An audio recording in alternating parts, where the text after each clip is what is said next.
Ezekiel chapter 47. The man brought me back to the entrance to the temple, and I saw water coming out from under the threshold of the temple towards the east, for the temple faced east.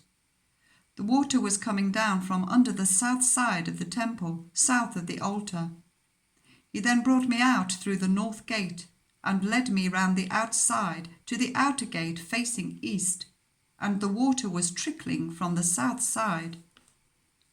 As the man went eastward with a measuring line in his hand, he measured off 1,000 cubits, and then led me through the water that was ankle deep. He measured off another 1,000 cubits, and led me through water that was knee deep. He measured off another 1,000, and led me through water that was up to the waist. He measured off another 1,000, but now it was a river that I could not cross, because the water had risen and was deep enough to swim in, a river that no one could cross. He asked me, "Son of man, do you see this?" Then he led me back to the bank of the river. When I arrived there, I saw a great number of trees on each side of the river. He said to me, "This water flows towards the eastern region and goes down into the Arabah, where it enters the Dead Sea. When it empties into the sea, the salty water there becomes fresh. Swarms of living creatures will live wherever the river flows. There will be large numbers of fish, because this water flows there and makes the salt water fresh. So where the river flows, everything will live. People will fish along the shore, from En-Gedi to En-Eglaim. There will be places for spreading nets. The fish will be of many kinds, like the fish of the Mediterranean Sea. But the swamps and marshes will not become fresh. They will be left for salt. Fruit trees of all kinds will grow on both banks of the river. Their leaves will not wither, nor will their fruit fail. Every month they will bear fruit, because the water from the sanctuary flows to them. Their fruit will serve for food, and their leaves for healing." This is what the Sovereign Lord says.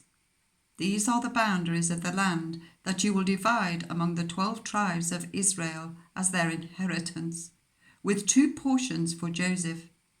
You are to divide it equally among them, because I swore with uplifted hand to give it to your ancestors. This land will become your inheritance." This is to be the boundary of the land.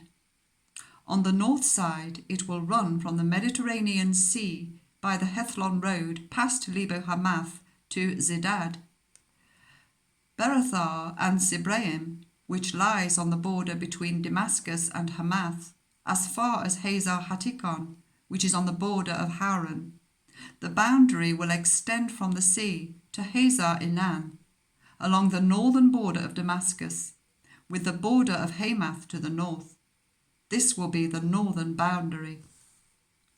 On the east side, the boundary will run between Hauran and Damascus, along the Jordan between Gilead and the land of Israel, to the Dead Sea as far as Tamar.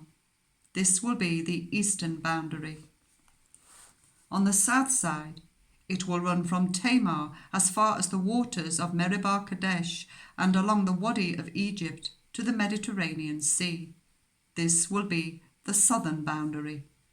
On the west side, the Mediterranean Sea will be the boundary to a point opposite Lebo Hamath. This will be the western boundary. You are to distribute this land among yourselves according to the tribes of Israel. You are to allot it as an inheritance for yourselves and for the foreigners residing among you, and who have children. You are to consider them as native-born Israelites.